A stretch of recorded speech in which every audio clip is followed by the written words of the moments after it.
लोग। माता रानी की कृपा आप सब पर बनी रहे। इस वीडियो में मैं आपसे शेयर करने जा रही हूँ तुलसी विवाह की पूजन विधि और पूजन सामग्री। कार्तिक मास की शुक्ल पक्ष की एकादशी तिथि को माँ तुलसी का विवाह भगवान विष्णु से कराया जाता है। इस दिन भगवान विष्णु की विशेष रूप से पूजा की जाती है।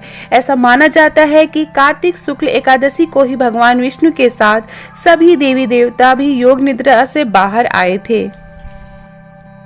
अब मैं आपसे पूजन सामग्री शेयर कर रही हूँ। तो पूजन सामग्री में हमें चाहिए रोट, हल्दी की गांठ, जनेऊ, कमलगट्टा, कपूर, कुछ दिए, फल फूल चाहिए। अगर आप हाथ से मिठाई बना सकते हैं तो ज़रूर बनाएं। फल में आप केला, ऋतुफल जैसे आंवला है वो चढ़ा सकते हैं, सिंघाड़ा आ रहा है वो चढ़ा सकते हैं, शरीफा, सेब, आप कोई भी प्रसाद चढ़ा सकते हैं, खाने का भी योग है। साथ में श्रृंगार का सामान आपकी जो भी इच्छा है, चूड़ी, बिंदी, नेल पॉलिश, आलता, जो भी श्रृंगार का सामान आप चढ़ा सकते हैं, आपकी इच्छा शक्ति पे है वो जरूर चढ़ाएं माँ को। उसके बाद एक नारियल चाहिए चढ़ाने के लिए, फूल माला 2 माला चाहिए। गन्ना बहुत ही जरूरी है, गन्ने से मंडप बनाया जाता है, तो एक गन्ने के आप 4 टुकड़े कर सकते हैं। तो ये सब पूजा का सामान है। साथ में पूरी जरूर बनानी चाहिए, मीठी पूरी बनाई जाती है और चने की दाल और गुड़ का भोग लगाया जाता है एकादशी के दिन। सबसे पहले जहाँ पे पूजा करनी है उस जगह को साफ सुथरा करेंगे। माँ तुलसी को अगर आप चाहें तो माँ तुलसी के जो गमला है उसमें चारों तरफ गेरू लगाएंगे या पेंट कर सकते हैं, सामने रंगोली बनाएंगे और शालिग्राम भगवान या विष्णु भगवान जी को स्थापित करेंगे। बगल में एक चौकी पे पीला रंग का वस्त्र बिछाएंगे और वहाँ पे स्थापित करेंगे। आप चावल के एप्पल से भी आप रंगोली बना सकते। फिर सबसे पहले हम गंगा जल से आचमनी करेंगे। गंगा जल से आचमनी करने के बाद हम पूजा विधि स्टार्ट करेंगे। सर्वप्रथम हम गणेश भगवान जी को याद करेंगे, उसके बाद हम पूजा शुरू करेंगे। बहुत से लोग शालिग्राम भगवान को बगल में नहीं रखते हैं, ऐसे ही तुलसी जी का पूजा करके विवाह करते हैं। फिर हम भगवान विष्णु की पूजा करेंगे। रोरी, हल्दी,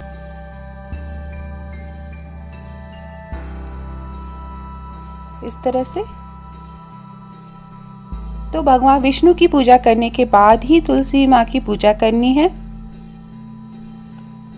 माला चढ़ाएंगे। पीले रंग की माला गेंदे की अगर मिले तो बहुत ही अच्छा है। भगवान विष्णु को पीले रंग का फूल बहुत पसंद है। फिर भगवान विष्णु को जनेऊ चढ़ाएंगे। अगर जनेऊ सफेद रंग का है तो आप उसमें थोड़ी सी हल्दी जरूर लगा लें। चढ़ाने से पहले आप पहना सकते हैं या बगल में आप रख सकते हैं जनेऊ छुआ के भगवान विष्णु को। अब हम तुलसी माँ की पूजा करेंगे।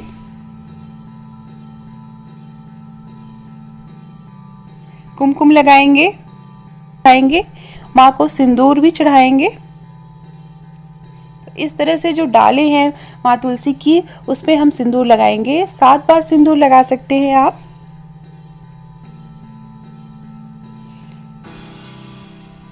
फिर उसके बाद माँ को हम चुनरी पहनाएंगे। बहुत लोग माँ के लिए कपड़े सिलते हैं, लहंगा बनवाते हैं और वो पहनाते हैं, तो ये आपकी इच्छा पे है। तो चुनरी जरूर उड़ाएं, चुनरी उड़ाएंगे। लाल रंग की ही चुनरी होनी चाहिए। माँ को फूल चढ़ाएंगे, लाल रंग का ही फूल चढ़ाया है मैंने। फूल माला पहनाएंगे। तो इस तरह से माँ तुलसी की पूजा करेंगे।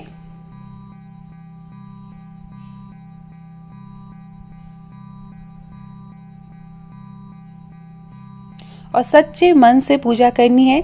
हो सके तो घर के सभी सदस्यों को पूजा में जरूर शामिल करें, बच्चों को विशेष रूप से।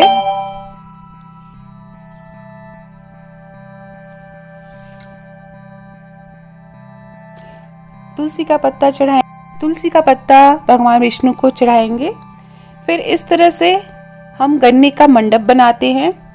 तो 4 गन्ने के टुकड़े लेने हैं और इस तरह से चारों दिशाओं में हम गन्ने के टुकड़ों को रखेंगे। ये देखिए इस तरह से। और गन्ना विशेष रूप से चढ़ाया जाता है क्योंकि गन्ने का सीजन स्टार्ट होता है। नारियल चढ़ाएंगे,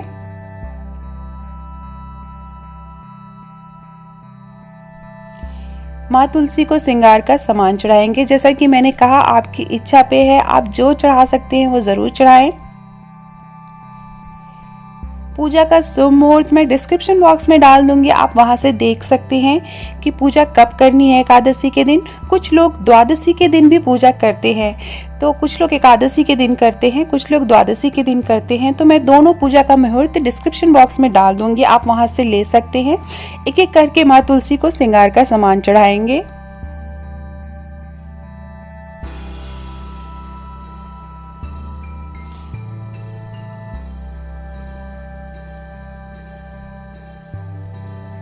माँ तुलसी को चूड़ी पहनाएंगे और उसी तरह बिंदी के पत्ते में से बिंदी निकाल के माँ तुलसी को लगाएंगे। आप किसी भी पत्ती में लगा सकते हैं इस तरह से।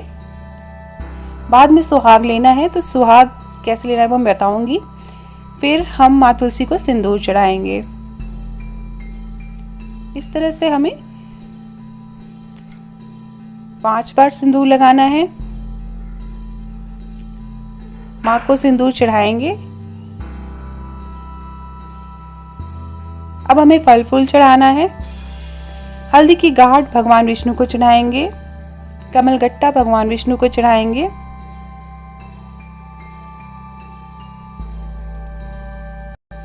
जो भी भोग और प्रसाद आपने बनाया है माँ के लिए और भगवान विष्णु के लिए, वो एक एक करके चढ़ाएंगे। ये बेसन के लड्डू हैं। तो इस तरह से माँ तुलसी और भगवान विष्णु को हम प्रसाद भोग लगाएंगे। सिंगारा चढ़ाएंगे और एक एक करके सारे फल हम भगवान विष्णु और माँ तुलसी को चढ़ाएंगे, भोग लगाएंगे।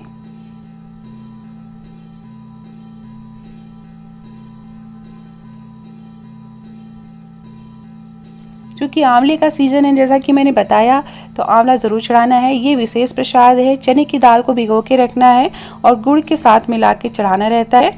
इसको पूड़ी पे रख के चढ़ाना है, वो मैं बताऊंगी अभी कैसे चढ़ाना है। शरीफा चढ़ाएंगे।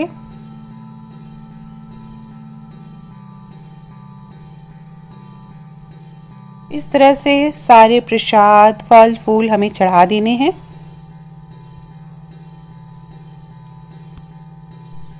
उसके बाद हमें घी का दीपक जला के रखना है। 2 दीपक विशेष रूप से बनाने हैं। एक भगवान विष्णु के सामने जला के रखना है, एक माँ तुलसी के सामने जला के रखना है। साथ में आप चाहें तो और भी दिए जला सकते हैं, रंगोली पे सजा सकते हैं। उसके बाद भगवान विष्णु और माँ तुलसी की आरती करेंगे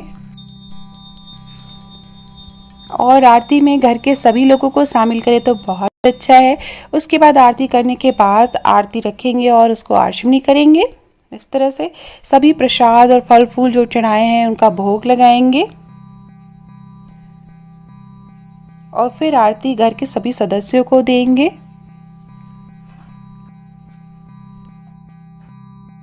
फिर इस तरह से पूड़ी लेंगे। ये मीठी पूड़ी है, चीनी डाल के बनाई जाती है और इस पूड़ी में हम चना और गुड़ रख के इस तरह से भोग लगाएंगे। आप चाहे तो आरती से पहले भी ये काम कर सकते हैं भोग लगाते समय।